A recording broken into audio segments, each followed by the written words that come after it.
Hi friends, मैं सूरज कुमार अपने YouTube channel पे आपका स्वागत करता हूं और आज आप लोगों को पढ़ाने जा रहे हैं हिंदी में संधियां। संधि पहले समझ लेते हैं संधि का अर्थ। संधि को कहते किसे हैं, संधि है क्या? संधि का अर्थ होता है समझौता। जैसे हम लोग हिस्ट्री में पढ़ते हैं कि इलाहाबाद की संधि, मंगलौर की संधि, तो युद्ध के पहले या युद्ध के बाद जो समझौता होता है दो लोगों के बीच में आपस में, उसे ही कहते हैं संधि। हम लोग पढ़ रहे हैं व्याकरण। व्याकरण में जो वर्णों या शब्दों में समझौता होगा उसे ही कहेंगे संधि। समास किसे कहते हैं? जब दो शब्दों को आपस में मिलाते हैं उसे कहते हैं समास। और संधि का अर्थ होता है जब दो वर्णों को आपस में मिलाते हैं उसे संधि कहते हैं। तो जैसे कि आइए देखते हैं विद्यालय। जैसे कि विद्यालय, तो यहाँ पे दो शब्द हैं, एक है विद्या यानी विद्या प्लस आलय। विद्या प्लस आलय दो वर्ड यानी विद्या, इसका जो आ है और इसका बड़ा आ, दोनों को मिलाकर सिर्फ एक रह गया बड़ा आ, वही विद्यालय। ठीक है, तो ये दो वर्णों का जो समझौता है इसे ही कहते हैं संधि। जैसे कि हिस्ट्री में जो दो सेनाएं या दो राजाओं के बीच में संधि या समझौता होता है ना, संधि का अर्थ होता है समझौता। क्या होता है? समझौता यानी मेल। तो दो वर्णों के मेल को हम लोग संधि कहते हैं। संधि की ऐसे ही डिफिनेशन लिख लेते हैं, दो वर्णों के मेल को संधि कहते हैं। दो वर्णों के मेल को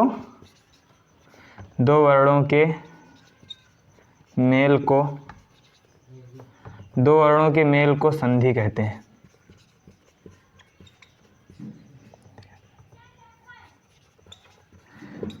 दो वर्णों के मेल को संधि कहते हैं। ठीक है, संधियां तीन प्रकार की होती हैं। कितनी? तीन। संधि समझ में आया ना? संधि का अर्थ होता है समझौता, यानी दो वर्णों के मेल को संधि कहते हैं। संधियां तीन प्रकार की होती हैं। कितनी? तीन। नंबर एक स्वर संधि।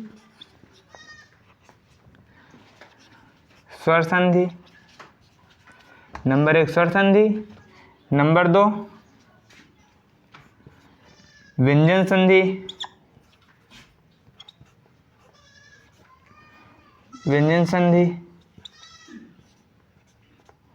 और नंबर तीन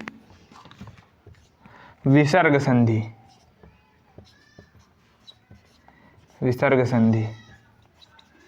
संधियां कितने प्रकार की होती? तीन प्रकार की। स्वर संधि, व्यंजन संधि और विसर्ग संधि। आज हम लोग पढ़ेंगे स्वर संधि। स्वर संधि 5 प्रकार की होती है। कितने प्रकार की? 5 प्रकार की। इसको इधर से साफ कर लेते हैं, इधर ही लिखते हैं। आज हम लोग पढ़ेंगे स्वर संधि।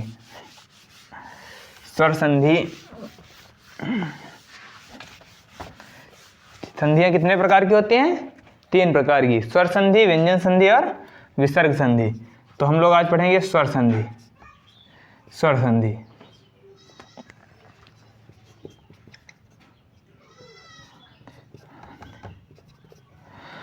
संधि मतलब कि जहां पर दो स्वर व्यंजन यानी जो 13 अक्षर ये स्वर होते हैं ना, छोटा बड़ा, छोटी बड़ी, इन्हें स्वर कहते हैं। मात्रा, जिनकी मात्राएं होती हैं ना, तो जब दो स्वरों का मेल होता है उसे स्वर संधि कहते हैं। मतलब जब स्वर संधि किसे कहते हैं? जब दो स्वरों का मेल होता है उसे स्वर संधि कहते हैं। इसकी परिभाषा ऐसे लिख लीजिए, जब दो स्वरों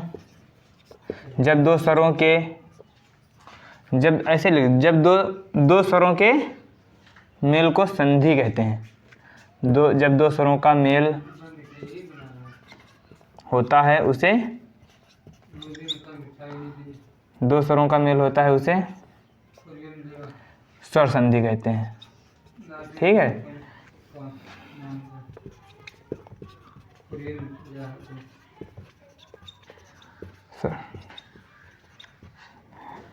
जब दो स्वरों का मेल होता है उसे स्वर संधि कहते हैं। और स्वर संधि कितने प्रकार की होती है? 5 प्रकार की। कौन कौन सी? यह इधर लिख लिए स्वर संधि। स्वर संधि 5 प्रकार की होती है। कितने?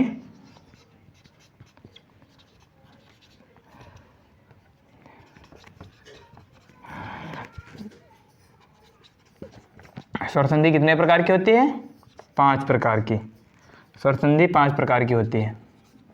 कौन कौन सी? नंबर 1 दीर्घ, दीर्घ इसको धा बोलते हैं, दीर्घ स्वर संधि, दीर्घ स्वर संधि। नंबर 2 गुण स्वर संधि। नंबर 3 यड़ स्वर संधि। नंबर 4 अयाधि स्वर संधि। और नंबर 5 वृद्धि स्वर संधि। कौन सी? वृद्धि।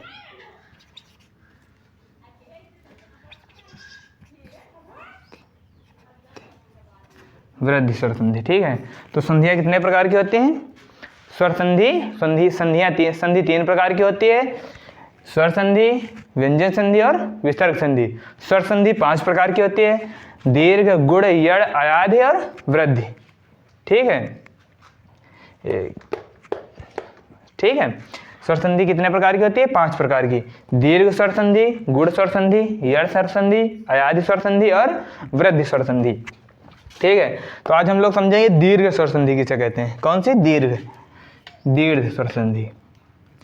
इसके बारे में जानते हैं थोड़ा सा। जब दो वर्णों का मेल होता है उसे संधि कहते हैं। और जब संधियां 3 प्रकार की होती हैं, स्वर संधि, व्यंजन संधि, विसर्ग संधि। जब 2 स्वरों का मेल होता है उसे स्वर संधि कहते हैं। स्वर संधि 5 प्रकार की होती है, दीर्घ स्वर संधि, गुण स्वर संधि, यड़ स्वर संधि, अयाधि स्वर संधि और वृद्धि स्वर संधि।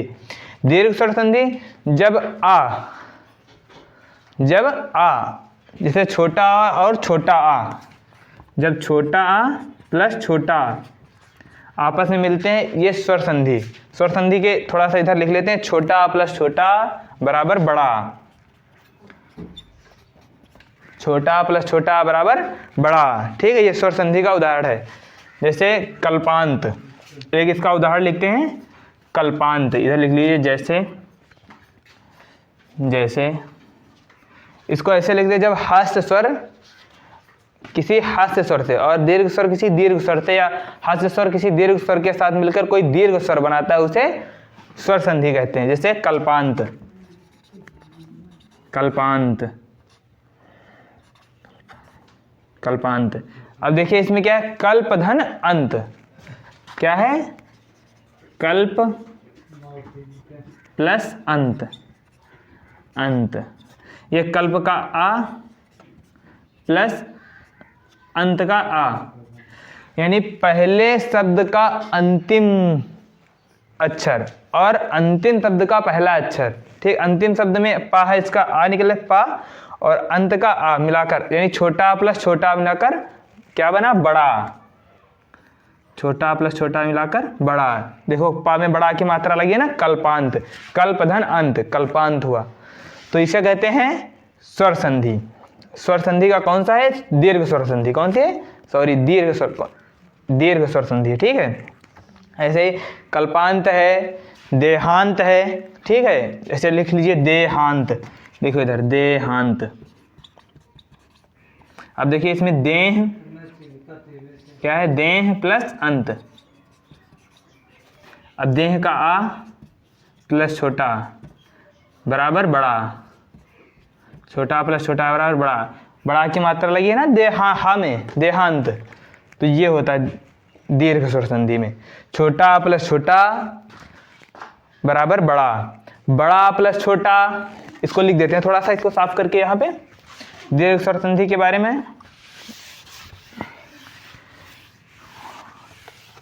छोटा प्लस छोटा बराबर बड़ा, छोटा प्लस छोटा बराबर बड़ा। ये दीर्घ स्वर संधि लिख रहे हैं हम।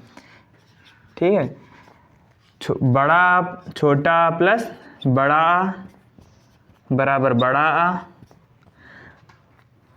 बड़ा आ प्लस छोटा आ बराबर बड़ा आ, छोटा ऊ प्लस बड़ा ऊ, छोटा ऊ प्लस छोटा ऊ बराबर बड़ा ऊ, छोटा ऊ प्लस छोटा ऊ बराबर बड़ा ऊ, छोटा ऊ प्लस बड़ा ऊ, छोटा ऊ प्लस बड़ा ऊ बराबर बड़ा ऊ, छोटी ई,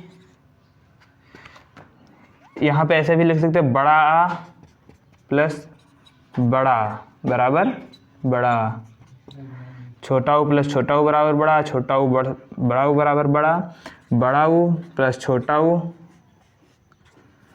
बराबर बड़ा ऊ, बड़ा ऊ प्लस बड़ा ऊ बराबर बड़ा ऊ।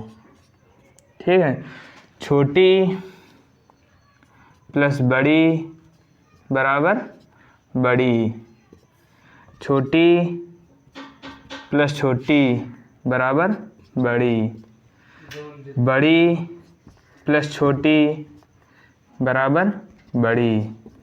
ठीक है, बड़ी प्लस बड़ी बराबर बड़ी। ठीक है, ये हो गई दीर्घ स्वर संधि। ये कौन सी हो गई? दीर्घ स्वर संधि। अब देख लेते हैं गुण स्वर संधि के बारे में, इसी में बता देते हैं। ठीक है, गुण स्वर, इसको फोटो लेना चाहे तो फोटो ले सकते हैं, या ऐसे ही समझ में आ जाए तो ऐसे ही ठीक है। अच्छा है, हम इसको साफ कर लेते हैं। ठीक है, अब देख लेते हैं गुण स्वर संधि। संधियां कितने प्रकार की होती हैं? 3 प्रकार की, स्वर संधि, व्यंजन संधि और विसर्ग संधि। स्वर संधि कितने प्रकार की होती है? 5 प्रकार की, दीर्घ, गुण, यड़, वृद्धि, अयाधि। ठीक है, अब देखते हैं गुण स्वर संधि। गुण स्वर संधि, ठीक है, गुण स्वर संधि देख लेते हैं। गुण स्वर संधि क्या होता है? जब छोटा आ और छोटी, ऐसे देख लेते हैं इसको, छोटा आ, अच्छा संधि विच्छेद किसे कहते हैं? जैसे कि अभी यहाँ पर हम लोगों ने देखा 2 शब्दों को मिलाकर किसी तीसरे शब्द की रचना हो रही है। क्या हो रही है? जैसे व्याकरण में 2 शब्द होते हैं, उनको हम लोग एक पास रख, जैसे अभी बताया था देवांत, देव, देहांत, देह प्लस अंत। तो 2 शब्द है ना, एक पहला शब्द है देह और दूसरा शब्द क्या है? अंत। हमने दोनों को आपस में मिलाया, यानी अपनी भाषा को आसान बनाने के लिए, उनको अलग अलग ना करके एक साथ मिलाकर बोलने के लिए हम लोग संधि कर लेते हैं। ठीक है, संधि क्या है? व्याकरण को आसान, 2 शब्दों को आपस में मिलाकर एक शब्द बना लेते हैं ताकि बोलने के लिए आसान हो जाए, उसे संधि। जैसे देह और अंत 2 शब्द है ना, हमने दोनों को आपस में मिलाया और बना लिया देहांत। तो उनको अलग अलग ना बोलकर एक साथ बोलने के भाषा को संधि कहते हैं। ठीक है, देह अंत बोल दिया देहांत, यानी देह का अंत हो गया, यानी देहांत हो गया। ठीक है, तो ये हो गया। जैसे अभी बताया था कल्पांत, कल्प प्लस अंत यानी कल्पांत। ठीक है, तो 2 शब्द होते हैं ना, उनको हम पृथक पृथक ना करके एक साथ बोलते हैं, उसे ही संधि कहते हैं। ठीक है, अब यहाँ पे देख रहे हैं हम गुण स्वर संधि। ठीक है, गुण स्वर संधि में क्या होता है? जैसे छोटा और छोटा आ और छोटी ई मिलाकर बनता है ए। छोटा और छोटी ई मिलाकर क्या बनता है? ए। यह है गुण स्वर संधि। छोटा छोटी मिलाकर क्या बनेगा? ए। छोटा बड़ी मिलाकर ए बनेगा। ठीक है, ये है गुण स्वर संधि। वीडियो बड़ा हो जाएगा, इसको छोटा ही रखने के लिए ये गुण स्वर संधि भी हम अगले पार्ट में बताएंगे। ठीक है, आज के लिए इतना ही, फिर मिलते हैं किसी अगले वीडियो में। तब तक के लिए बाय।